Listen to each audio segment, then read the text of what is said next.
yang senantiasa istiqamah menghidupkan sunnah Nabi Sallallahu Alaihi Wasallam. Beliaulah Nabi yang telah mengajarkan kepada kita cara mendekatkan diri kepada Allah Subhanahu wa taala melalui ibadah yang benar dan ibadah yang baik.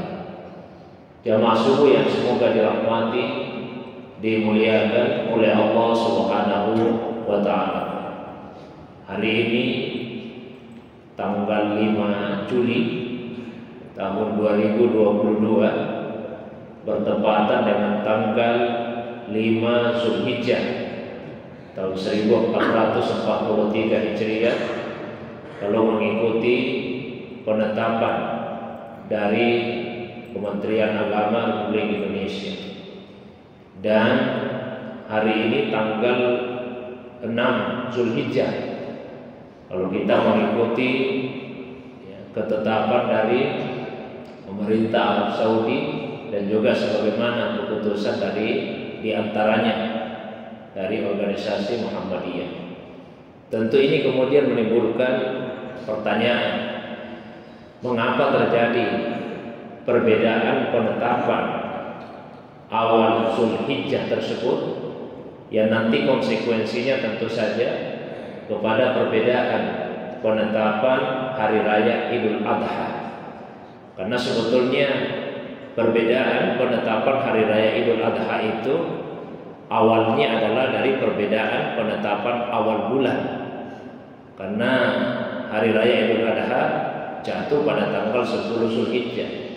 Tapi tidak mungkin kita mengetahui tanggal 10 sebelum mengetahui lebih dahulu tanggal 1-nya.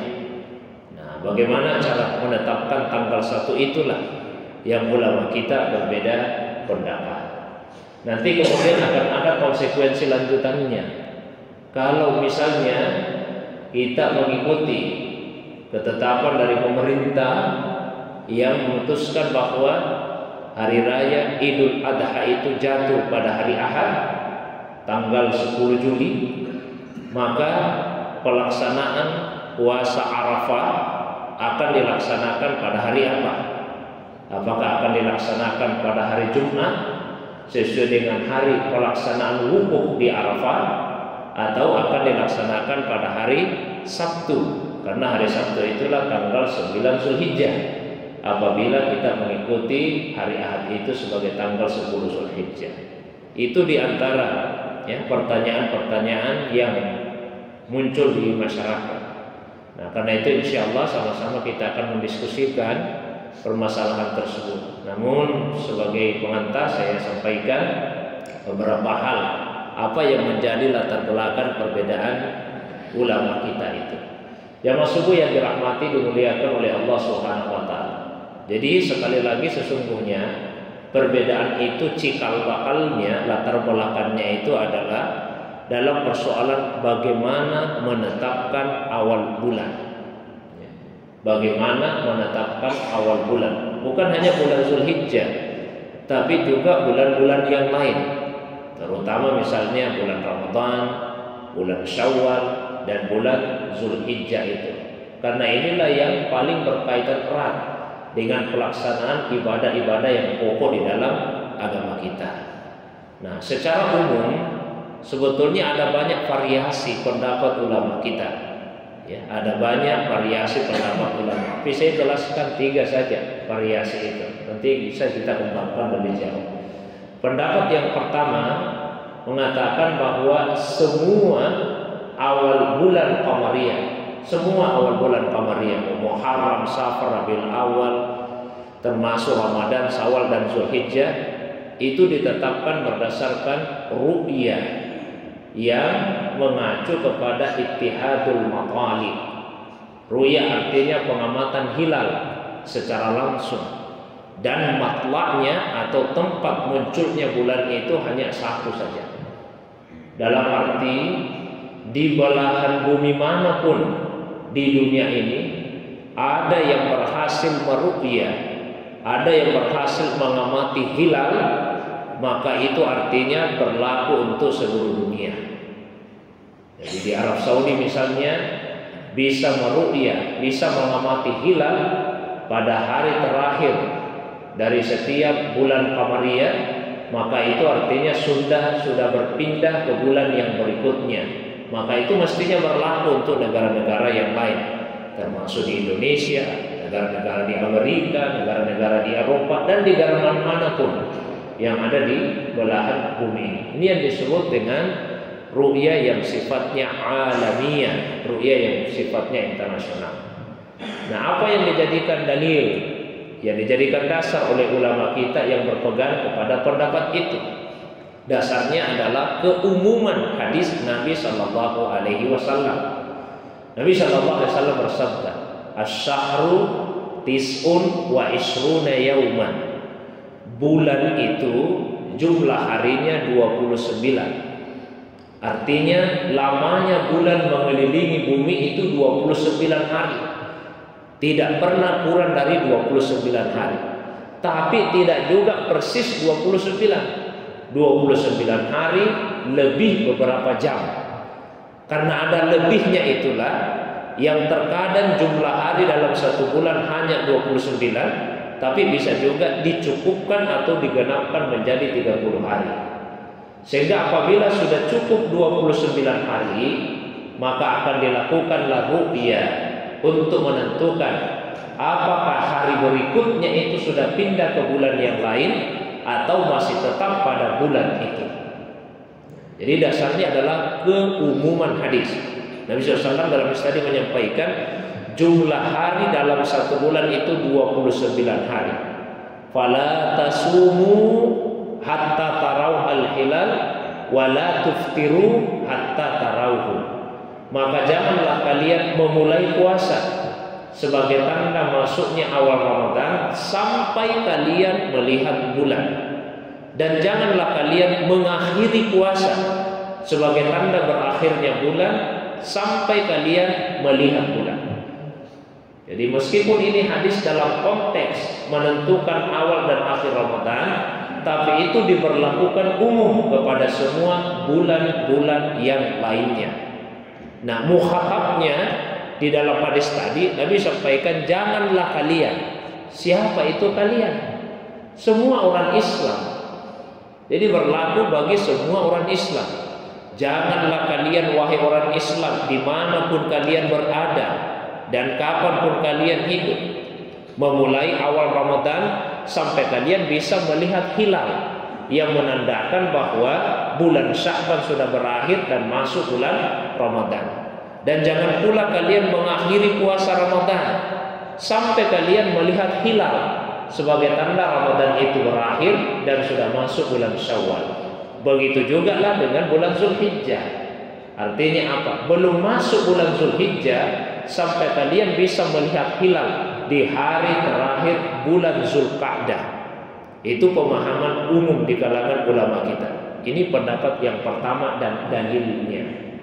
Nah, pendapat yang kedua menyatakan bahwa tiap-tiap wilayah itu melakukan ru'yahnya sendiri-sendiri. Jadi melakukan ru'yah sendiri-sendiri, bukan kesatuan matlab. Silakan di Arab Saudi melakukan ru'yah, kita di Indonesia juga melakukan ru'yah, yang di Eropa juga melakukan ru'yah, yang di Amerika juga melakukan ru'yah, dan hasil ru'yah itu berlaku untuk masing-masing wilayah, sehingga sangat memungkinkan terjadinya perbedaan penetapan awal bulan. Apa dasarnya? Sehingga ada ulama kita yang berpendapat seperti ini dalam mazhab Syafi'i, Pak, yang berpendapat kepada ikhtilaful matalib, mazhab Syafi'i. Dan mazhab Syafi'i inilah yang banyak diikuti di Indonesia. Nah, dasarnya itu diantaranya adalah sebuah kisah yang dituturkan oleh beberapa sahabat, dan itu terjadi di masa sahabat, dan tokoh sentralnya itu adalah sahabat Nabi SAW, yaitu Abdullah ibnu Abbas, semoga Allah meridainya. Beliau adalah sahabat dan keluarga dekat Rasulullah SAW yang dididik sejak kecil secara langsung oleh Nabi, dan bahkan didoakan khusus oleh Nabi SAW melalui doa yang sangat terkenal, Allahumma faqihhu fid dini wa 'allimhu ta'wila. Ya Allah, berikanlah kepada anak ini, karena beliau didoakan sejak kecil, berikanlah kepada anak ini pemahaman yang mendalam tentang agama, dan ajarkanlah kepadanya pengetahuan tentang takwil, tentang pengetahuan tentang ayat-ayat Al-Quran. Nah, di masa beliau pernah terjadi perbedaan penetapan awal bulan antara penduduk Madinah dengan penduduk Syam. Syam itu sekarang masuk di wilayahnya Suriah. Jadi terjadi perbedaan ini dalam memulai awal bulan antara penduduk Madinah dan penduduk Syam. Dan ketika itu disampaikan kepada Abdullah bin Abbas, apa kata beliau? Beliau mengatakan, hakaza amarana Rasulullah sallallahu alaihi wasallam. Hakaza, seperti itulah amarana Rasulullah sallallahu alaihi wasallam. Kita diperintah oleh Rasulullah sallallahu alaihi wasallam. Jadi sekalipun ini perkataan sahabat, tapi beliau menyandarkan itu kepada Nabi, maka dihukumi sebagai hadis yang marfu, disandarkan kepada Rasulullah sallallahu alaihi wasallam. Nah, konsekuensinya seperti yang saya sampaikan tadi, di Saudi silakan melakukan ru'yah, di Indonesia juga akan melakukan ru'yah, dan hasilnya bisa berbeda. Dan itulah yang secara faktual terjadi pada penetapan awal Zulhijjah tahun ini. Ini pendapat kedua. Nah, pendapat yang ketiga, sebagian ulama mengatakan bahwa untuk bulan-bulan yang lain itu bisa masing-masing wilayah melakukan ru'yahnya. Tapi khusus bulan Zulhijjah tidak boleh. Kalau untuk bulan Zulhijjah, otoritas untuk menetapkan awal bulan itu ada di pemerintah Arab Saudi. Ini pendapat ketiga, Pak. Loh, kenapa dikhususkan bulan Zulhijjah saja? Bulan yang lain boleh, kok Zulhijjahnya tidak boleh? Alasannya karena penetapan awal Zulhijjah itu akan sangat berkaitan dengan pelaksanaan manasik haji. Tata cara pelaksanaan ibadah haji berkaitan dengan terutama kapan wukufnya, berkaitan dengan kapan mabitnya di Musdalifah, di Mina, dan juga berkaitan dengan kapan hari penyembelihannya. Hari penyembelihan sama tentunya dengan hari raya Idul Adha. Sehingga otoritas itu mestinya diserahkan kepada pemerintah Arab Saudi. Itu tiga pandangan umum di kalangan ulama kita. Nah, kalau kaitannya dengan penetapan Zulhijjah, artinya kita bisa sederhanakan menjadi dua saja. Kalau untuk Zulhijjah bisa disederhanakan dari tiga pandangan tadi. Yang pertama mengacu kepada keputusan di Arab Saudi, yang kedua mengacu kepada keputusan pemerintah kita. Nah, kasusnya yang terjadi seperti ini, Bapak Ibu sekalian. Pada hari Rabu yang lalu, itu bertepatan dengan tanggal 29 Zulqa'dah, hari Rabu 29 Zulqa'dah. Sesuai dengan hadis tadi, jumlah hari dalam satu bulan 29. Nah, selesai itu Pak di hari Rabu 29 Zulqa'dah. Maka masuk malam Kamis, karena pergantian hari itu terjadinya di waktu malam, di waktu maghrib. Masuk malam Kamis kemungkinannya ada dua. Bisa tanggal 30 Zulqa'dah, bisa juga tanggal 1 Zulhijjah, malam Kamisnya. Apa yang menentukan 30 Zulqa'dah atau 1 Zulhijjah? Yaitu bulan itu bisa terlihat atau tidak. Kalau bulan bisa terlihat, berarti malam Kamis itu 1 Zulhijjah. Tapi kalau bulan tidak terlihat, berarti malam Kamis itu belum 1 Zulhijjah, masih 30 Zulqa'dah. Nah, di malam Kamis itu Pak, di Arab Saudi bulannya terlihat. Di Indonesia di seluruh wilayah bulan tidak terlihat. Konsekuensinya apa? Pemerintah Arab Saudi menetapkan malam Kamis sudah 1 Zulhijjah. Pemerintah Indonesia menetapkan malam Kamis itu belum 1 Zulhijjah, karena bulan tidak terlihat. Berarti malam Kamis masih 30 Zulqa'dah. Kalau malam Kamis 30 Zulqa'dah, sudah pasti secara otomatis 1 Zulhijjahnya malam Jumat. Karena tidak bisa melewati 30 hari. Jumlah hari itu maksimal 30 saja. Jadi sudah pasti malam Jumatnya tanggal 1 Zulhijjah. Itulah sebabnya di Arab Saudi 1 Zulhijjah mulai dari hari Kamis, malamnya itu di Indonesia hari Jumat. Nah sekarang ini Pak hari Selasa, ya kita bisa hitung. Kalau di Saudi Kamis, Jumat, Sabtu, Ahad, Senin, Selasa, tanggal 6 Zulhijjah hari ini di Arab Saudi. Di Indonesia Pak tambah 1, kurang 1, ya, berarti baru tanggal 5 Zulhijjah hari ini. Itu latar belakang perbedaannya. Sehingga sebetulnya semua pendapat ini mempunyai sandaran dalil. Jadi tidak ada yang salah. Semua ada dalilnya. Nah, ketika ada perbedaan pendapat seperti itu, bagaimana semestinya kita bersikap? Sebetulnya kalau mengacu kepada dalil awal, ya, kepada kaidah yang dirumuskan oleh ulama, kita ada kaidah yang dirumuskan oleh ulama yang bunyinya seperti ini: hukmul hakim yarfa'ul khilaf. Hukmul hakim yarfa'ul khilaf. Keputusan pemerintah itulah yang menyelesaikan perbedaan. Jadi kalau misalnya ada perbedaan pendapat yang berkaitan dengan ranah publik, ranah umum, maka itu adalah otoritas pemerintah untuk menyelesaikan perbedaan pendapat tersebut. Dan begitu sudah diputuskan, selesai itu perbedaan pendapat. Karena sekali lagi, semua alternatif ini adalah benar secara agama. Ya, semua punya dasar. Karena ada beberapa alternatif, maka pemerintah punya otoritas kewenangan untuk memutuskan. Dan ketika diputuskan berdasarkan kaidah fikih tadi, selesai itu perbedaan pendapat. Sederhananya begitu. Tapi apa yang membuat tidak sederhana?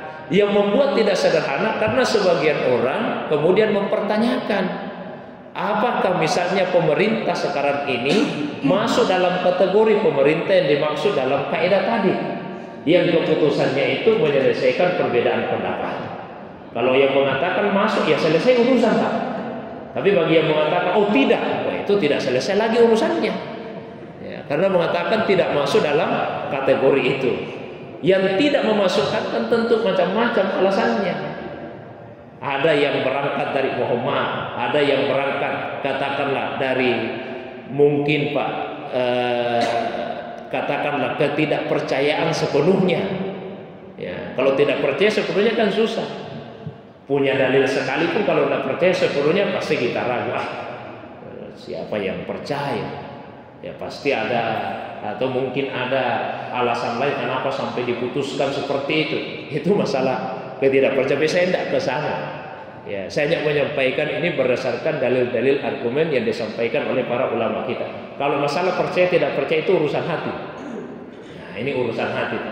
Ini bukan persoalan dalil lagi, tapi ini urusan hati kita masing-masing. Saya sampaikan berdasarkan dalil yang dikemukakan oleh para ulama kita.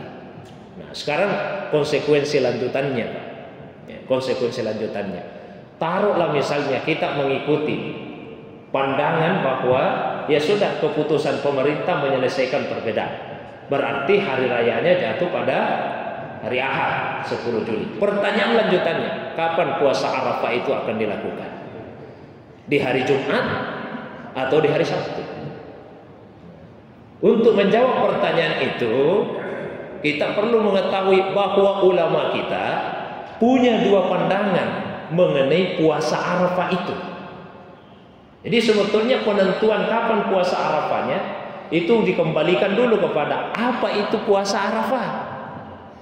Ulama kita punya dua pendapat tentang apa itu puasa Arafah.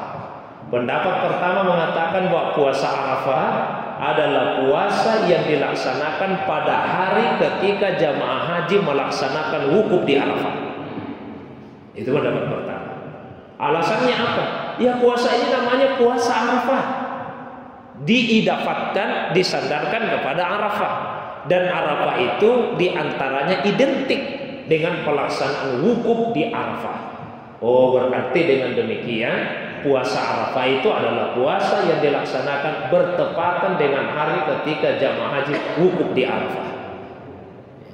Ditambah lagi yang diperintahkan untuk melaksanakan puasa Arafah itu yang tidak wukuf. Kalau yang wukuf di Arafah malah dilarang untuk puasa pada hari itu. Jadi yang puasa adalah yang tidak wukuf.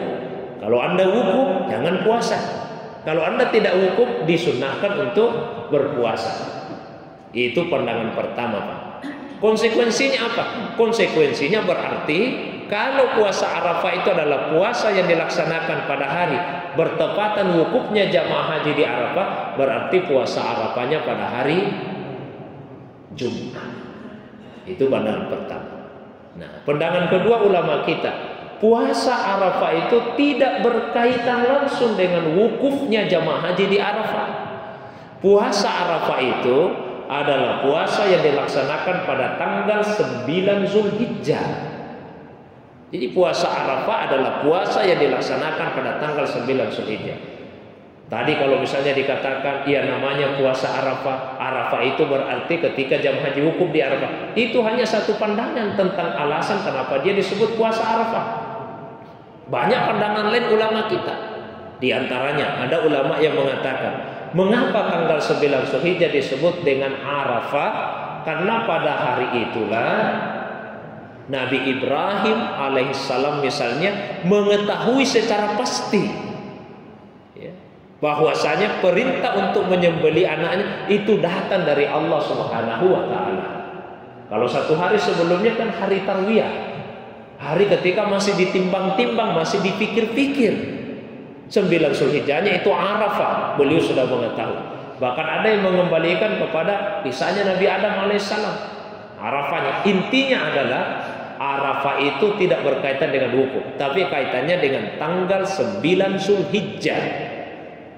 Alasan yang lebih menguatkan lagi, kalau kita tanyakan mana yang lebih dulu disyariatkan antara puasa Arafah dengan melaksanakan haji yang di dalamnya ada wukuf. Lebih dulu disyariatkan puasa Arafah. Kalau misalnya puasa Arafah itu dipandang sebagai puasa yang bertepatan dengan wukufnya jemaah haji di Arafah, nah ini lebih dulu disyariatkan puasanya daripada hajinya. Haji itu menurut pendapat banyak ulama disyariatkan pada tahun ke-6 Hijriah. Meskipun Nabi tidak bisa langsung melaksanakannya pada tahun itu, tapi beberapa tahun setelahnya, tahun 9 Hijriah. Sementara puasa Arafah itu sudah disyariatkan sejak tahun kedua Hijriah. Berarti lebih dulu Pak puasanya ini. Nah, kalau belum ada yang wukuf di tahun kedua, tahun ketiga, tahun keempat, tahun kelima, berarti puasa ini tidak berkaitan dengan wukuf, tapi kaitannya dengan tanggal 9 Zulhijjah.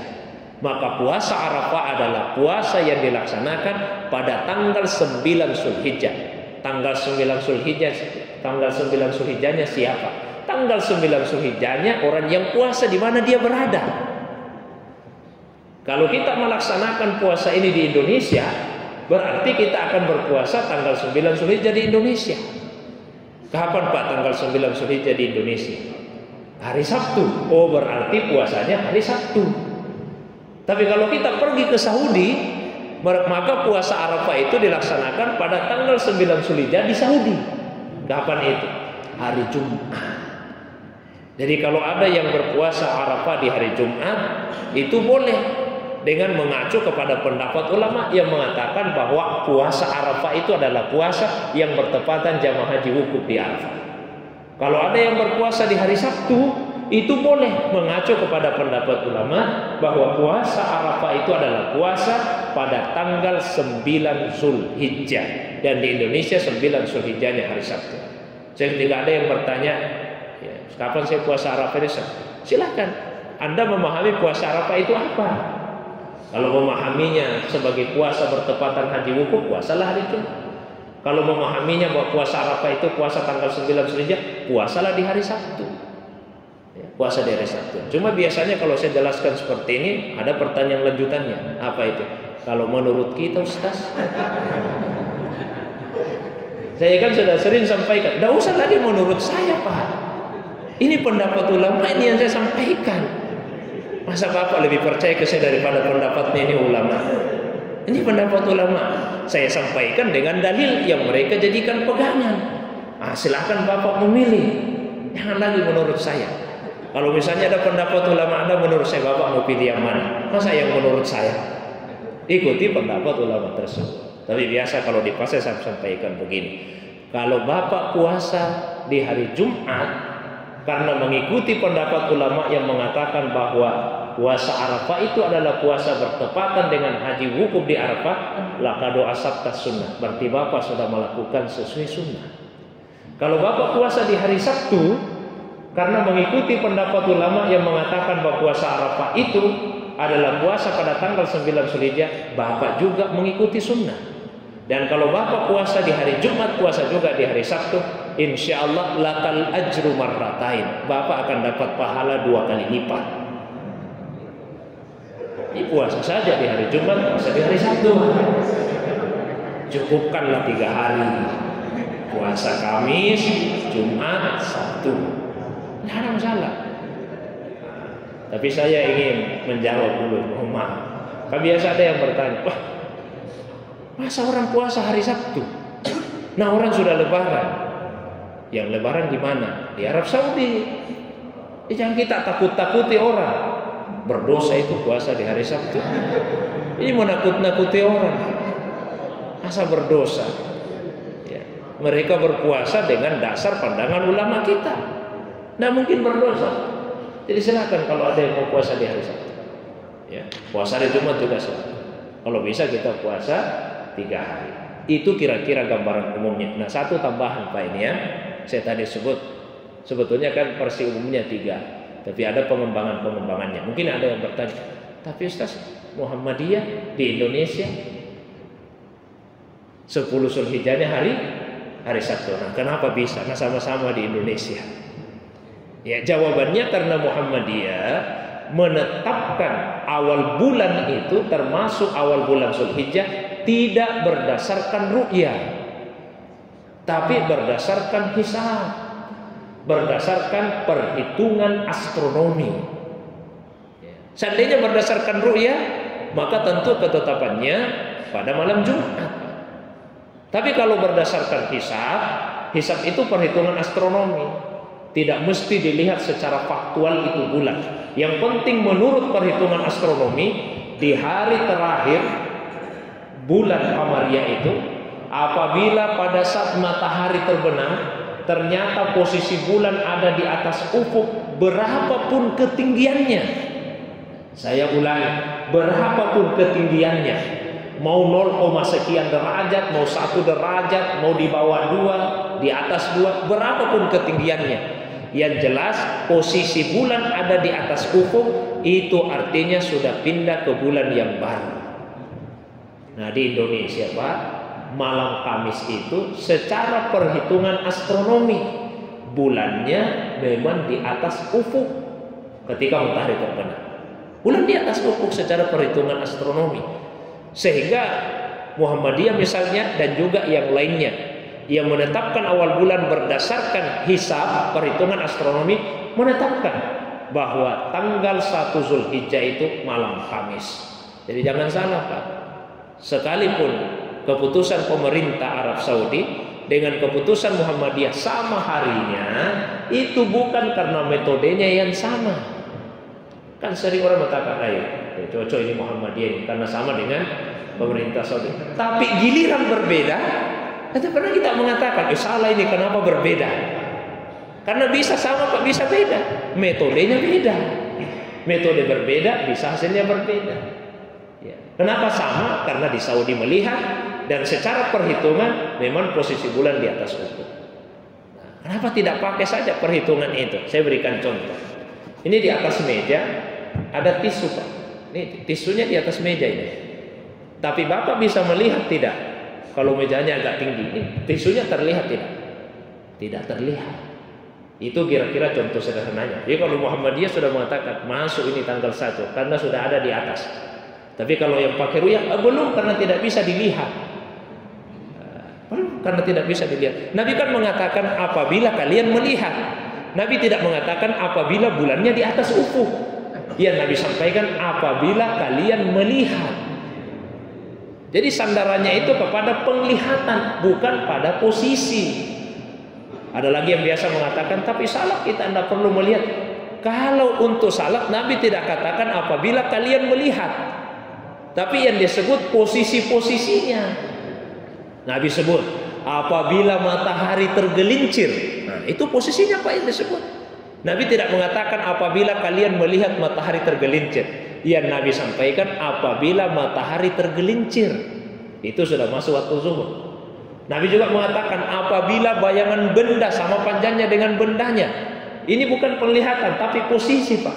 Apabila matahari terbenam, itu posisi, bukan penglihatan mata. Tapi kalau untuk awal bulan, ya Nabi sebut apa? Apabila kalian melihat. Itu yang dipegangi oleh banyak ulama kita.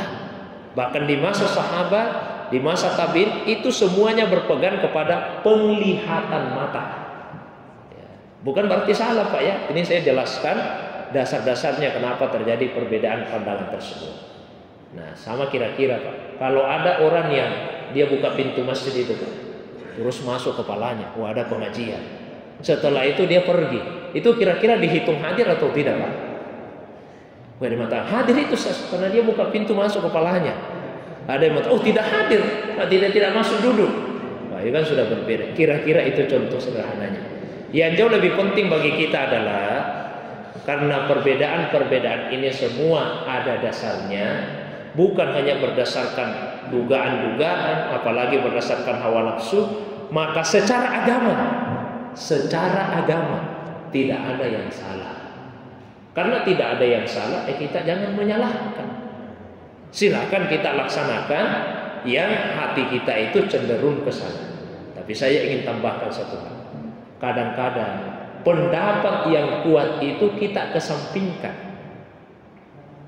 Pendapat yang kita anggap kuat kita kesampingkan untuk menjaga persatuan umat. Oh, menurut saya ini kuat, tapi bukan itu yang saya amalkan. Kenapa? Menjaga persatuan umat. Saya kasih contoh, Pak, di masa sahabat. Waktu itu yang jadi khalifah Utsman bin Affan. Khalifah yang ketiga. Kemudian pergi haji. Ya, namanya khalifah pergi haji, beliau jadi amirul hajjnya, pimpinan rombongan haji. Ikut sahabat, di antaranya Abdullah bin Mas'ud, Abdullah bin Umar. Menurut pendapat Abdullah bin Mas'ud, Abdullah bin Umar, kalau orang itu musafir, apalagi safar dalam haji, maka disyariatkan untuk mengkasar salatnya. Bukan keringanan ini, Pak. Disyariatkan mengkasar. Kalau jamak itu keringanan, rukhsah. Tapi kalau kasar, disyariatkan untuk mengkasar.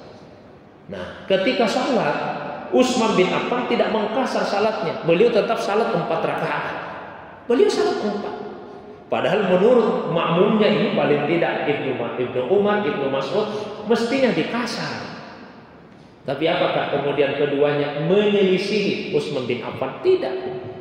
Keduanya tetap melaksanakan salat itu dengan cara yang sempurna, 4 rakaat. Selesai salat ditanya Ibnu Mas'ud, kenapa tidak dikasar? Sementara Anda berpendapat bahwa salat mesti dikasar. Apa jawaban beliau? Semua perbedaan yang bisa mengantarkan kepada perpecahan itu buruk akibatnya. Jadi semua perpecahan yang bisa mengantar, semua perbedaan yang bisa mengantarkan kepada perpecahan itu buruk akibatnya. Sehingga sekalipun misalnya ada yang berpendapat, oh lebih kuat kalau hari Sabtu ini, menurut saya misalnya, kita melihat mayoritas di sekitar kita ini lebarannya hari Ahad. Kita bisa tanasub, melepaskan pendapat yang dipandang kuat itu demi menjaga persatuan umat. Kalaupun misalnya tetap memilih berbeda, paling tidak jangan provokatif, jangan memanas-manasi orang. Nah ini yang benar ini, Pak. Diposting lagi nih, kami sudah salat Idul Adha sama dengan di Saudi, kalian belum Idul Adha. Itu memanas-manasi. Kalaupun memilih berbeda, jangan memanas-manasi yang lain. Kalau kita tidak bisa menjaga persatuan umat, paling tidak jangan mengoyak, jangan merusak persatuan umat. Mungkin itu saja, Pak, yang bisa saya sampaikan. Kalau ada yang ingin ditambahkan, saya persilakan kepada jamaah.